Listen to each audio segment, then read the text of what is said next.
Kalau ujian itu ya untuk orang yang akhlaknya baik, orang yang beriman, begitu. Supaya apa? Untuk apa? Untuk mengangkat derajat dia agar lebih tinggi makomnya di hadapan Allah. Tapi kalau teguran, ya kan, untuk orang-orang yang suka berbohong, perbuatannya merugikan orang lain, ya kan, begitu. Supaya apa? Supaya dia bertobat kembali ke jalan Allah. Itu teguran. Nah, kira-kira apa yang terjadi terhadap Pak Jokowi, ya kan, itu teguran apa ujian? Ya silahkan kalian nilai sendiri kan. Seperti itu. Kabulkan ya Allah mubahalah Gus Nur dan Bambang Tri, amin. Masya Allah. Ulah ngaduakeun jolek, doakan yang bagus-bagus. Gimana kalau benar-benar ini terjadi? Kalau misalkan dikabulkan, kan yang kena bukan hanya Joko Buriknya, termasuk pendukungnya juga. Karena apa? Joko Dok dulu pernah bilang seperti itu ke media. Saya sudah ikhlas, mau diapain Bang? Pinginnya Pak Jokowi dipenjara nggak? Saya rasa beliau sudah dipenjara sekarang oleh hukum alam, oleh hukum sosial. Saya nggak tega, saya nggak tega kalau nuntut lagi. Bisa memaafkan? Sudah saya maafkan lama.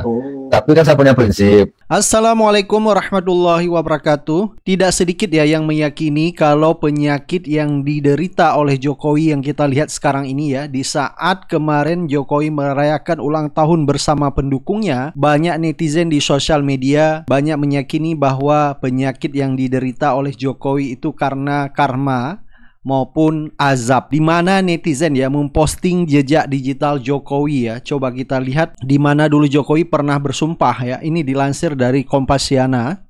Jokowi pernah berkata pada media yang mengangkat nama beliau, "Jika saya berbuat curang, Allah akan mengazab saya beserta para pendukung saya. Betapa dahsyatnya sebuah doa dan jangan main-main dalam berdoa." Ketika ia terdengar sampai ke langit ketujuh, Allah tak segan mengijabah semua doa. Dan tidak hanya itu saja ya, netizen juga menduga bahwa penyakit yang diderita oleh Jokowi ini akibat kebijakannya dulu di 10 tahun terakhir Jokowi menjadi Presiden Republik Indonesia, di mana ada kebijakan-kebijakan yang justru zalim kepada rakyatnya.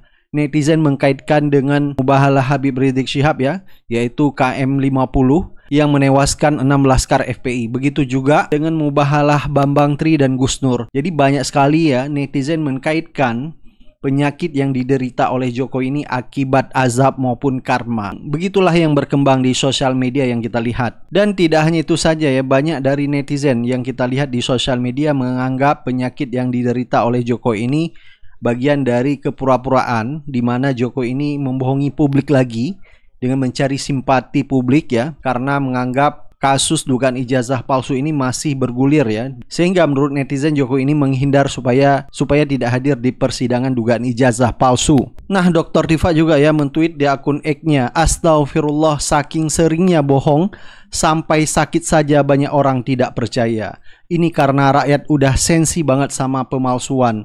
Pertanyaan publik jadinya begini. Jangan-jangan sakitnya juga palsu. Ampun, ampun." Ini tweet Dr. Tifa di akun X-nya. Karena Jokowi selama menjadi presiden 10 tahun terakhir banyak melakukan kebohongan-kebohongan, sehingga sampai sekarang pun di saat dia sakit banyak netizen tidak percaya. Jadi jangan-jangan memang Jokowi membuat kebohongan lagi ya, supaya mencari simpati publik. Itu yang beredar di sosial media kita lihat. Dan netizen juga tidak berhenti sampai di situ saja. Netizen juga mengkaitkan seperti yang disampaikan di dalam ceramah Ustadz Hadi Hidayat, orang yang suka berbuat bohong maka akan celaka.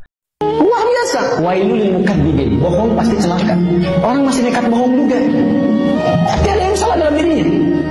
Lihat-lihat, kalau tidak percaya silahkan saja. Ada orang bohong pasti celaka itu. Ya, minimal celaka harga dirinya. Minimal celaka kehormatannya, minimal celaka rezekinya. Ya. Ada orang misalnya jualan, sudah banyak pelanggannya tiba-tiba menipu, bohong dia. Begitu bohong orang akan cerita, ini penipu, ini nggak bagus, ini jelek, misalnya ditinggalkan, rezeki berkurang, kehormatan turun dan sebagainya, celaka. Dan di akhirat yang paling celaka saat bohong itu amal baiknya diambil oleh amal jelek itu. Memang belum tentu masuk neraka kalau masih banyak amal baiknya, dia masih masuk surga. Tapi apa yang bisa menjamin amal kita cukup untuk menutupi sifat bohong yang mungkin duluan? Nah, sampai netizen ya memposting apa yang disampaikan oleh Quraisy Shihab. Kalau pemimpin berbohong, maka pengikutnya yang percaya pun terkena siksa. Jadi kalau kita lihat ya di sosial media X ya, begitu banyak postingan-postingan netizen dengan melihat kondisi penyakit Jokowi ya, yang cukup memprihatinkan, sehingga jejak-jejak digital Jokowi pun dibuka. Mulai dari Jokowi suka berbohong ya, membuat kebijakan-kebijakan yang zalim, pada akhirnya pun netizen membongkar semuanya. Tetapi kita sebagai manusia, kita berharap Jokowi kalau seandainya benar-benar sakit, kembali sehat ya, sehingga bisa melalui proses persidangan dugaan ijazah palsu. Dan kita juga berharap Jokowi bisa mengakui segala kesalahannya dan juga meminta maaf kepada seluruh rakyat Indonesia. Silakan sombong, silakan angkuh, silakan kau buat dosa. Isma syi'ta, hidup sesuka hatimu. Fa innaka mayyit, tapi ingat, kau akan mati, kau akan jadi bangkai, kau akan jadi mayat. Manusia ini aneh. Hari kemarin dia sperma, hari ini dia menjadi manusia, besok dia akan menjadi bangkai, tapi sombongnya luar biasa. Isma syi'ta, hidup sesuka hatimu. Fa innaka mayyit, tapi kau akan mati menghadap Allah. Isma syi'ta, hidup sesuka hatimu. Mau dengan cara Fir'aun, mau dengan cara Qarun, mau menjadi sekuler, mau menjadi liberal, mau menjadi penipu, mau menjadi pembohong, mau menjadi koruptor, hidup sesuka hatimu. Tapi nanti kau akan mati, masuk ke liang lahat, kau akan berhadapan dengan mungkar nakir, kau akan diseret ke neraka jahanam. Coba kita lihat ya video Gus Nur dengan Rismon Syanipar ya.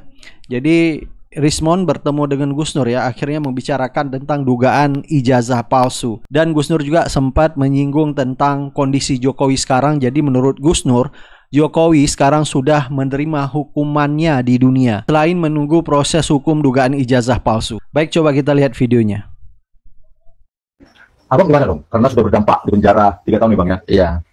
3 tahun dan kuyo-kuyonya selama 9 tahun. Tahu kuyo-kuyo? Kuyo intimidasi. Persekusi, intimidasi itu 9 tahun saya rasakan. Beli tanah di sana direcokin, beli bangun pesantren di sana direcokin, ngaji di sana dibubarin, ngaji di sana dibubarin. Kejar terus. Ya tapi dia gini Bang. Kalau ini gini Bang, kalau ini benar tanggapan Abang gimana dong? Sebagai orang yang menjadi korban dari ijazah palsu ini. Saya sudah ikhlas, mau diapain Bang? Pinginnya Pak Jokowi di penjara nggak? Saya rasa beliau sudah di penjara sekarang oleh hukum alam, oleh hukum sosial. Saya nggak tega. Iya. Saya nggak tega kalau nuntut lagi. Bisa memaafkan Bang? Sudah saya maafkan lama. Tapi kan saya punya prinsip. Kan di dunia hukum positif juga ada. Oke dimaafkan, tapi proses hukum tetap berjalan. Kan begitu. Di dalam algoritma hukum Tuhan pun ada. Oke aku maafkan, tapi hukum alam, hukum Tuhan biarlah tetap berjalan. Gitu Bang ya. Gitu. Jadi saya juga waktu di lapas Sragen, saya tanya hal yang sama. Tapi memang belum keluar nih Bang Bektor saat itu. Kalau yang bisa kita buktikan bahwa secara ilmiah skripsi Pak Jokowi ini palsu, maka ijazahnya pasti palsu. Kalau ini benar, Pak Bang Menteri memaafkan. Saya tanya. Memaafkan. Karena luar biasa ya. Karena di posisi saya, Bang Tri, di posisi sekarang, kalau nggak memaafkan rezim, rugi kita Bang. Oh, kok rugi Bang? Orang sabar itu disayang Tuhan. Orang memaafkan itu lebih dekat sama Tuhan. Dan kita sudah menderita 9 tahun, nggak minta ganti rugi Bang. Terus kita nggak memaafkan kan rugi Bang. Ganti rugi sudah diganti rugi sama Tuhan lah. Saya dipanggil, dilaporkan 3 kali Bang. 3 kali dilaporkan, 3 kali disidang, 3 kali aset saya disita Bang. Kamera, laptop, handphone. Di kurs duit 80 jutaan Bang. Sering kita sampaikan ternyata, tapi aset undang-undang aset perampasan aset koruptor nggak pernah disahkan Bang. Aset saya dirampas terus Bang. Nah jadi gini, pertanyaannya Bang Rismon tadi, saya jawab secara umum saja. Saya jawab secara umum. Dulu ada orang berkata, ini guru pembimbing skripsi saya, masuk TV nasional 2017. Ini orangnya di sebelahnya. Dulu ya toh. Ini netral saya. Kalau Bapak menonton, ini aku netral ya. Aku nggak terpancing sama Bang Rismon. Ya. Ternyata sekarang terkuak bahwa itu semua bohong. Itu sudah mendebar hoax. Harusnya sudah ditangkap. Tapi nggak apa-apa walaupun nggak ditangkap. Hukum sosial sudah berjalan. Ini kalau kita urai Bang, ada 78 lebih termasuk SMK, Indosat, tidak impor, ternyata impor, tidak utang, ternyata utang. Banyak sekali lah. Nah itu yang salah satu apa tadi pembimbing skripsi tadi. Semakin ke sini terus terungkap terus. Alam gitu ya. Tidak akan itu hukum alam namanya. Intinya sekarang beliau sudah statementnya begini, untuk teman-teman semua, Dr. Tifa, Mas Sore Suryo, terus Pak Rizal Fadila, Mas Ahmad Huzinuddin, ya, lalu siapa lagi, Bang Edi Sujana, dan semua yang dibalik itu semuanya, rakyat terutama. Posisi saya sekarang dalam posisi mendoakan Pak Jokowi dan seluruh pengacaranya berkeyakinan bahwa mereka benar. Bukan Pak Jokowi ya, mungkin pengacaranya dan relawan-relawannya. Mereka siap mati sepertinya, dan mereka menganggap dirinya benar. Bang Rismon dan teman-temannya juga menganggap juga benar secara teknologi, secara forensik. Nah, kalau dari kubunya Pak Jokowi, saya nggak mau benarnya itu secara apa, saya nggak ngerti. Kalau Bang Rismon kan forensik, digital, teknologi ya. Kalau mereka tuh meyakini benar berdasarkan apa, saya nggak paham itu. Tapi saya nggak mau masuk ke lingkaran itu. Saya sekarang di posisi yang, ya Allah, ya Tuhan, mana yang benar, cepat datangkan pertolonganmu. Mana yang salah, cepat turunkan azabmu, siksamu. Hanya itu, Bang. Ya. Ini posisi saya, Bang. Tidak ada dendam dan hanya mendoakan gitu, Bang. Oh ya, saya ingin ngambil jejaknya Pak Buya Hamka. Ini umpama saya berandai-andai nih. Siapa dulu yang pernah melaporkan saya, yang pernah mengejarkan saya dan beliau mati duluan, meninggal duluan. Kalau saya diminta untuk mensolati jenazahnya, saya mau, Pak. Kan gitu. Nggak apa-apa. 13 ofisial. Nggak apa-apa. Perlunya apa, Bang, kalau Gus Nur 13 ofisial? Nggak ada. Oh, nggak ada. Ada. Oh, ada. Sehat imane, sehat awae, sehat duwite. Apa itu, Bang? Berarti sehat segalanya. Sehat iman, sehat jasmani, sehat duitnya. Oke ya, kali ini kita cerita-cerita saja, jadi cerita tentang kutukan para raja zalim. Jadi dalam sejarah panjang kekuasaan, itu luka paling menyakitkan kan bukan selalu datang dari perang, tapi dari tubuhnya itu sendiri. Jadi ketika seorang penguasa menjadi terlalu sombong, merasa dirinya tak tersentuh, bahkan menantang Tuhan, maka sejarah mencatat yang pertama menyerang adalah kulitnya. Luka terbuka, borok, gatal, membusuk, seolah tubuhnya akan menolak kekuasaan yang dijalankan dengan kesewenang-wenangan. Jadi kita ingat kembali ya yang namanya kisah Fir'aun Mesir dalam kisah Nabi Musa. Karena kesombongannya menolak membebaskan Bani Israel dan menyebut dirinya sebagai Tuhan, dia ditimpa 10 tulah dari langit. Salah satunya adalah borok dan luka kulit yang menghantam seluruh Mesir. Para imam dan tabib tak bisa mengobati. Dalam teks dan papirus medis Mesir kuno, itu penyakit kulit kan dianggap bukan sekedar masalah fisik, tapi murka ilahi yang tidak bisa disembuhkan dengan ramuan apapun. Ribuan tahun kemudian, keangkuhan yang sama muncul dalam diri Raja Herodes yang agung. Ini membantai bayi-bayi karena takut kehilangan tahta. Herodes akhirnya kan juga membusuk perlahan. Tubuhnya dipenuhi luka yang mengerikan, bahkan mohon maaf, membengkak dan bernanah, dan dari tubuhnya mengalir bau busuk. Dia mati sebagai raja, tetapi juga sebagai bangkai berjalan. Henry VIII dari Inggris pun juga demikian. Di balik kegemarannya menikah dan mengeksekusi istri, juga menguasai pusat keagamaan dan merampas kekayaan rohani bangsanya, dia perlahan dikalahkan oleh borok yang ada di kakinya. Jadi rasa sakit yang tiada henti membuatnya menjadi lebih kejam, tidak stabil dan menjijikkan di mata rakyatnya. Dan jangan lupa juga Louis XIV yang bergelar Raja Matahari yang absolut, ini karena terus menjalani operasi bisul tanpa anestesi. Tubuhnya juga penuh dengan eksim dan luka-luka, sementara istananya bersinar mewah. Keagungan di luar, tapi pembusukannya dari dalam tubuh sendiri. Semua ini kan memberi pesan bahwa penyakit kulit pada raja-raja zalim itu bukan kebetulan, tapi simbol kejatuhan. Tubuh mereka menjadi panggung pembalasan ketika mahkota tidak lagi menutupi borok dari kesombongan dan kekuasaan yang melampaui batas. Itu kan berbohong. Kebohongan yang sifatnya kronis. Dr. Tifa lagi-lagi menyulut api dalam sekam, seperti tak ada habis-habisnya. Kali ini, melalui postingannya di X, ia mengomentari perubahan signifikan yang terlihat di wajah Jokowi. Katanya, wajah dan leher Pak D kini dipenuhi bercak-bercak hitam. Tak sampai di situ, Dr. Tifa juga mengkaitkan bahwa mungkin itu karena Jokowi telah menanggung beban berbohong selama 10 tahun ini. Kebohongan yang sifatnya kronis. Berikut cuitan asli Dr. Tifa. Pak Jokowi kok seperti kena autoimun? Wajah dan leher tiba-tiba penuh melasma atau bercak-bercak hitam. Dan tiba-tiba juga alopecia berat. Rambut rontok mendadak di dahi. Ubun-ubun. Belakang kepala. Autoimun atau hiperkortisolisme. Dokter pribadi perlu meresepkan antidepresan deh. Kasihan. Beban berbohong 10 tahun. Enggak kebayang rasanya. Benarkah Pak Jokowi mengidap salah satu penyakit tersebut? Atau itu hanyalah pendapat sinis dari Dr. Tifa? Ya, Kita tahu Tifa adalah seorang dokter. Ia punya kapasitas untuk menilai kesehatan seseorang. Tetapi mengingat ia saat ini berkonflik dengan Jokowi dalam kasus tudingan ijazah palsu, maka pendapatnya mungkin saja bias atau tendensius. Bagaimana nih menurut teman-teman? Nih, ya. Di mana-mana orang bikin patung. Patungnya mirip orangnya. Ya. Gara-gara kena virus Vatikan, sekarang kok orangnya malah mirip patung.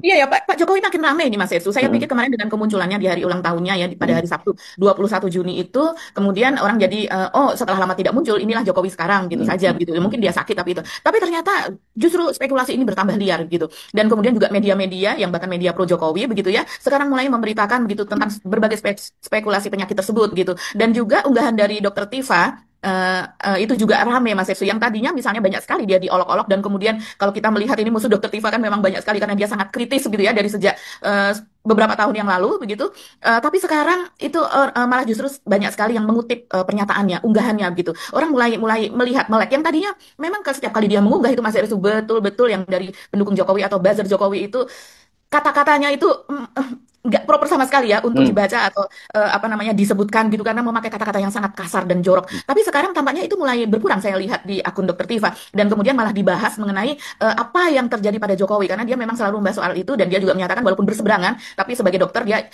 melakukan hal yang profesional yaitu walaupun bukan pasiennya atau walaupun dia tidak bisa menyentuh tapi berbagai ciri-ciri yang ada pada Jokowi saat ini begitu. Apalagi saya pun setuju dalam hal ini dengan Dokter Tifa yaitu karena agresif sekali begitu ya perubahannya begitu Mas Hersu cepat sekali perubahannya dari sejak tanggal Jokowi muncul ketika dia apa ya membahas begitu ya membahas soal dia memberikan keterangan gitu maksudnya kepada media tanggal 23 Mei dan kemudian sekarang 1 bulan kemudian itu perubahannya sangat-sangat drastis.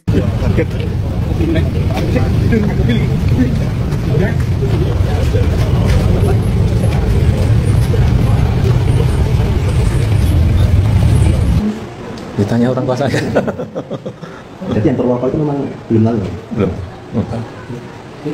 Dan ini juga rupanya kalau saya rasa diketahui oleh apa namanya media Jokowi juga karena sejak itu yang sebelumnya itu unggahan-unggahan misalnya ya di Berita Surakarta atau di Solo Times itu setiap hari selalu memberitakan soal Jokowi bahkan dalam sehari bisa 2 unggahan bisa 3 kali unggahan gitu ya dari mulai sarapan warga datang kemudian ada tamu siapa apa dan sebagainya begitu. Nah sekarang ini lebih banyak diisi dengan kegiatan Gibran padahal jarang sekali itu yang namanya kegiatan Gibran atau istrinya Selvi Ananda itu kemudian masuk ke dalam unggahan dari media yang embedded ke Jokowi begitu yang melekat media yang melekat kepada Jokowi. Ini kita jangan membayangkan media itu kemudian dibaliknya adalah para wartawan ya. Ini kalau saya melihat sih tidak begitu karena dari judulnya jadi apa dan sebagainya ini ya yang bekerja adalah orang-orang yang mohon maaf itu yang kurang literasi begitu ya kadang-kadang kalimatnya atau penggunaan misalnya kalau yang disorot oleh Roy Suryo misalnya menulis kebanjiran menjadi kabanjiran gitu kadang-kadang tidak memakai subjek kadang tidak memakai predikat gitu ya kalau kita lihat lebih lanjut. Nah, itulah yang kita melihat apalagi selama 1 bulan terakhir kadang juga diambil kegiatan para menteri begitu ya dan juga kegiatan Pak Prabowo terutama kan tinggal ambil dari akunnya Pak Prabowo. Padahal biasanya itu diisi dengan kegiatan Jokowi. Jadi saya rasa memang Jokowi mulai jarang sekali tampil di publik, terutama 1 pekan terakhir itu tidak ada gitu ya. Ya sementara Pak Prabowo naik ya ininya ya sekarang apanya ya. Betul. Media exposure-nya ya. Betul, exposure-nya itu meningkat pesat Mas Irsu. Apalagi kemudian 1 pekan terakhir ini dalam kunjungannya ke Rusia begitu ya, kemudian dia melakukan pidato yang dinilai spektakuler ya. Pidatonya itu luar biasa.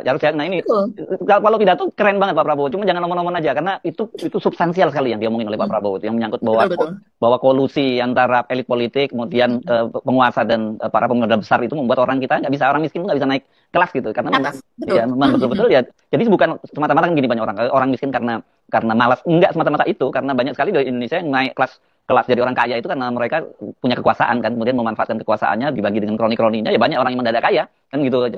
Sekarang Anda perhatikan yang flexing dan sebagainya di media sosial dan sebagainya itu banyak bagian dicurigai juga selain dia dapat fasilitas dari kroni dari penguasa dan elit politik itu biasanya ya mereka money laundering kan gitu Mbak Agi ya sekarang.